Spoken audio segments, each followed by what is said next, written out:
Portail des sports. De retour sur le plateau de Sport Nice sur Nice Azur TV, il est temps d'accueillir Franck Viano, le responsable du Portail des sports, responsable et concepteur. Salut Franck. Bonjour. Bienvenue sur ce plateau. Merci. On le disait, succès grandissant pour ce Portail des sports. Alors déjà, rappelez-nous en quelques mots ce que c'est que le Portail des sports et à quoi ça sert. Alors le Portail des sports, c'est une plateforme web qui permet donc à l'ensemble des clubs et associations sportives de la ville de Nice, mais aussi maintenant donc des associations qui ont leur siège dans une des communes de la métropole Nice-Côte d'Azur, de venir communiquer en fait tout à fait gratuitement, bien sûr, parce que c'est une plateforme municipale, sur leur actualité, sur leurs résultats, je dirais qu'elles ont un peu la main, elles font un peu ce qu'elles veulent, enfin presque tout, et tout à fait gratuitement, donc avec un nombre de publications illimité. Donc on trouve les actualités de pas mal de clubs. Bon, il y a des clubs qui sont beaucoup plus présents parce qu'ils ont la chance d'avoir des communicants, et puis d'autres qui se servent régulièrement du portail pour annoncer leurs événements, leur rentrée. C'est ce qui a fait qu'on a battu un petit peu le record donc au mois de septembre parce que beaucoup de clubs sont venus annoncer la reprise des cours, des entraînements, et de fait, on a eu beaucoup plus de visiteurs que d'habitude. Ouais, c'est pour ça que je parlais de succès grandissant. Vous avez pulvérisé votre nombre record de connexions pour le mois de septembre. C'est plutôt encourageant, ça donne plutôt envie de s'investir encore plus dans ce portail. Oui, on a vraiment la chance d'avoir des stats qui sont grandissantes, puisqu'on n'a jamais eu un mois inférieur au précédent, donc c'est pas mal. Là, ce mois-ci, presque 30 000, puisqu'on est à 30 000 pages vues, 30 000 visiteurs uniques. Visiteurs uniques par mois.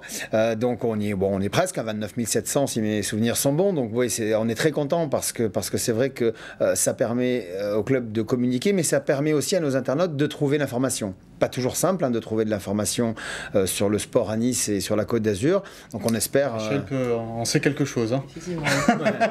Et c'est vrai qu'on espère, grâce au portail, parce qu'on y trouve le nom du club, mais aussi son adresse, le nom du président, le mail, le site web 6 en 1. Enfin, on essaie de donner le maximum d'infos. Et puis après, les clubs publient la liste des entraîneurs avec leur numéro de téléphone. Et bon, c'est assez sympa parce que beaucoup de parents, finalement, arrivent à trouver justement l'info. Parce que moi, si j'ai un fils qui veut faire du baseball à Nice, pas toujours évident. Enfin, c'était pas toujours évident de trouver l'info. Aujourd'hui, en rentrant sur le portail des sports, en tapant baseball dans le moteur de recherche, on arrive directement sur la page du Cavigal, ce qui fait qu'on a rapidement l'info. Vous disiez tout à l'heure que les associations pouvaient presque tout faire. Pour celles qui sont désireuses de vraiment vouloir être présentes sur ce portail-là, comment ça se passe? Elles doivent vous contacter et ensuite vous les former peut-être pour apprendre à publier une vidéo, écrire un texte. Comment ça se passe pour les... Alors c'est assez simple en fait. Il suffit pour l'association sportive ou le club d'envoyer un mail. Donc tout simplement, en demandant leur intégration dans le portail des sports. Ils m'envoient ensuite leurs renseignements, c'est-à-dire le nom du club, l'adresse, enfin tout ce qu'on a pu citer. On leur crée donc leur page dédiée dans laquelle on trouve les infos du club. On leur donne un identifiant et un mot de passe sécurisé, de manière à ce qu'ils puissent donc rentrer dans l'administration du portail. Il y a un petit manuel d'utilisation que nous avons conçu en interne, c'est-à-dire avec des impressions d'écran, enfin quelque chose de très didactique pour que les gens puissent, parce qu'on n'a pas tous le même niveau en informatique, donc qu'ils puissent rapidement utiliser l'administration. Et on fait par contre régulièrement des réunions. C'est le cas d'ailleurs le 18 octobre, là, puisqu'on va... Voilà. Et voilà, donc on réunit les associations et les clubs de manière à leur faire vraiment une formation sur place, où on leur montre comment on rentre un article, comment on peut mettre une vidéo, puisque aujourd'hui on va inaugurer donc la chaîne YouTube du Portail des sports. Et aujourd'hui, je dirais qu'elles peuvent tout faire, du rédactionnel, galerie photo, mettre des fichiers téléchargeables, par exemple. Autonomes.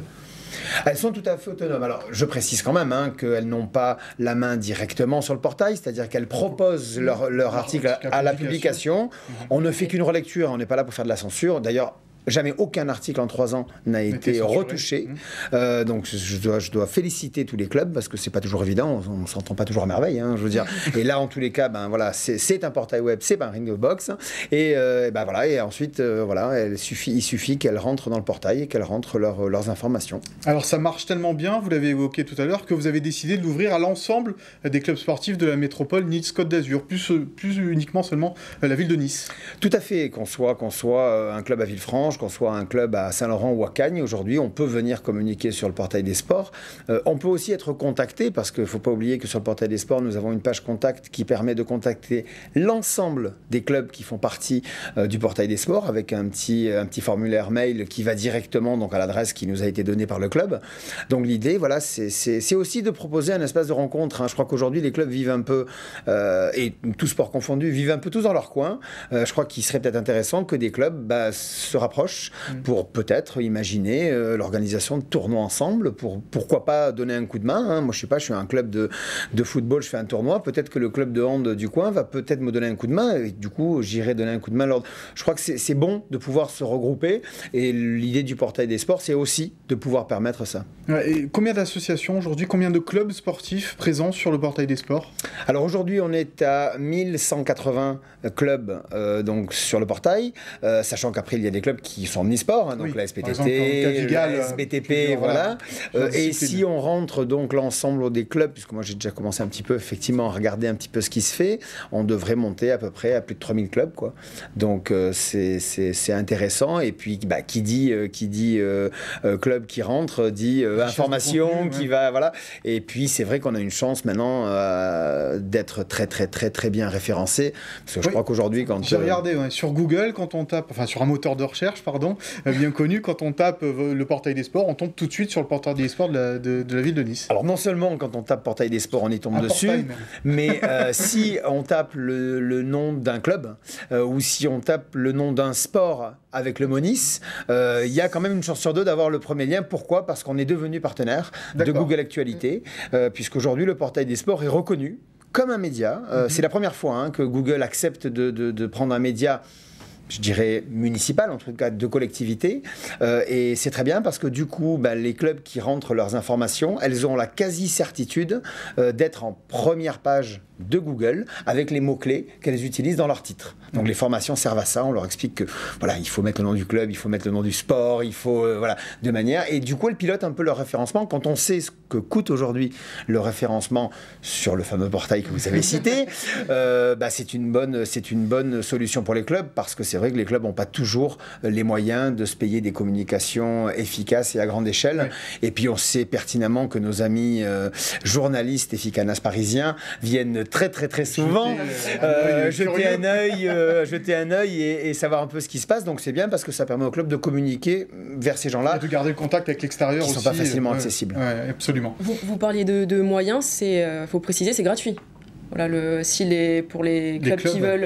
Alors, c'est totalement gratuit. Alors, c'est tout à fait gratuit, et je dirais même mieux, nous avons utilisé une plateforme qui est elle-même gratuite, puisque c'est une plateforme open source, donc qui est tout... Alors évidemment, l'open source, nous n'avons que le squelette. C'est compliqué tout ça, voilà, open source. Mais donc en fait, c'est un système, c'est un gestionnaire de contenu qui est gratuit, qui s'appelle Spip, donc comme c'est gratuit, on peut le citer, et qui permet en fait de pouvoir administrer et puis de pouvoir mettre en place une administration assez simple et assez ludique. On l'a voulu vraiment simple et ludique parce que voilà, c'est pas facile toujours de se retrouver sur l'outil informatique. Là, un titre, un chapeau, un texte, et c'est en ligne. Alors on parlait de Google, il y a également, donc on l'a évoqué un petit peu tout à l'heure, la nouveauté c'est les vidéos maintenant, une chaîne YouTube dédiée uniquement au portail des sports. On va pouvoir retrouver toutes les vidéos mises en ligne par les divers clubs sportifs de la métropole Nice Côte d'Azur. Tout à fait, en fait il y aura une double utilité, puisque d'une part on va retrouver les films, enfin les reportages ou les vidéos qui sont faits par les clubs, mais on va retrouver aussi les vidéos qui sont faites par notre service de vidéo à la ville de Nice. On y retrouvera d'ailleurs Sport Nice aussi. Voilà. Et ce qui va permettre surtout en fait aux clubs de pouvoir très facilement intégrer leurs vidéos. Le principe de YouTube ou de Dailymotion, je veux dire, est très simple. On a un petit lecteur exportable qui est un code.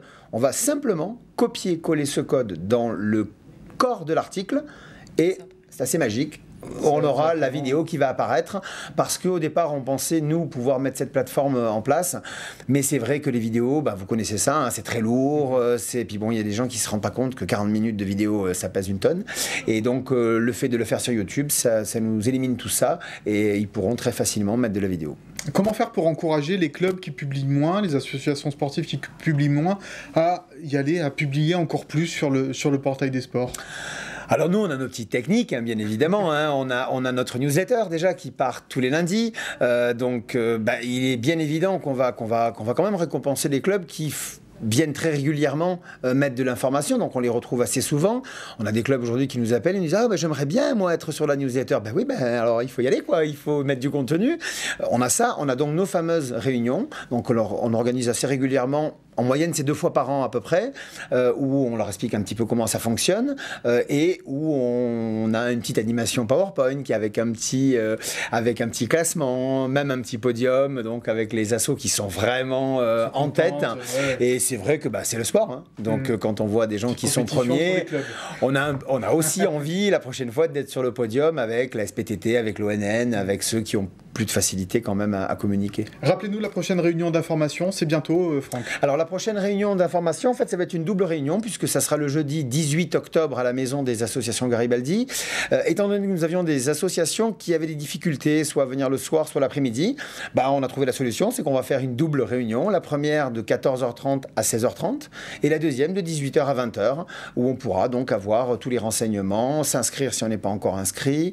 On va entendre parler des nouveautés, puisque la chaîne YouTube, très bientôt peut-être la géolocalisation, mais ça on est en train d'y travailler. Et donc voilà, moi j'invite tous les clubs et toutes les associations à s'inscrire parce qu'il faut s'inscrire. Il faut simplement envoyer un petit mail d'inscription. On le trouve sur le portail des sports sans souci. Et puis à venir assister à la réunion. Et puis après la réunion, de toute manière, on fait toujours un petit quart d'heure, 20 minutes où on reçoit les gens en individuel, de manière à leur répondre en direct. Ok, merci beaucoup Franck. Merci à vous. Bienvenue sur le plateau pour parler évidemment du portail des sports. Rachel, avant de se quitter, on termine par le traditionnel agenda. On commence par du football. Le football, alors l'OGC Nice qui va jouer non pas cette semaine, trêve internationale oblige, la France joue contre le Japon en match amical. Et l'Espagne surtout mardi en match qualificatif. Donc on revient à Nice qui joue donc le week-end prochain contre Saint-Etienne, ça sera au Stade du Ré à 20h. Les Niçois qui ont perdu 3-1 contre Reims et qui sont à la 16e place du classement. Voilà. Ça va pas fort, ça joue bien mais il manque un peu de points. Exactement. On continue avec le basket, 3e journée de Ligue 2 avec les Niçoises qui se déplacent en Alsace à Grafenstaden. Voilà. À vos souhaits. À vos souhaits. Exactement, compliqué à dire, mais j'y suis arrivé.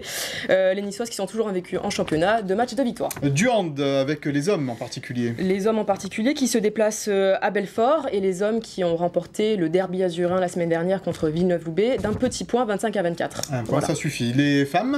Les femmes avec les Niçoises qui se déplacent à Fleury. Et ça s'arrange pas trop pour les filles de Sébastien Gardillou qui ont encore perdu la semaine dernière, qui sont dernières du classement là pour l'instant. C'est difficile pour elles dans ce début de saison en première division. Le rugby également, hommes et femmes. Rugby hommes et femmes, on commence par les hommes avec donc la 4e journée de Fédéral 3, Nice qui accueille Berlétan, c'est dimanche au stade des Arboras. Avec l'accent. Avec l'accent, exactement. Et les féminines, les pitchounettes, là aussi c'est compliqué, 2 défaites, la première assez lourde contre Montpellier, là c'était contre Clermont. Et donc elles jouent le 28 octobre parce que le match du 21, elles l'ont remporté grâce à un forfait de l'équipe. Donc rendez-vous aux Arboras le 28. Allez, voilà. Du hockey sur glace. Du hockey sur glace, avec Nice qui se déplace sur la glace d'Anglais, c'est demain. Et ça se passe bien, ils sont 3e au classement, tout va bien pour les hockeyeurs. Pourvu que ça dure, enfin on termine par du tennis de table. Tennis de table, 3e journée de Pro B et Nice qui se déplace dans le Jura mardi prochain. Et donc on les a reçus sur le plateau la semaine dernière et ils ont remporté leur premier match contre Rouen, 4-2. Merci beaucoup Rachel, c'est la fin de ce Sport Nice. Merci à toutes et à tous de nous avoir suivis. Merci de votre fidélité et à la semaine prochaine.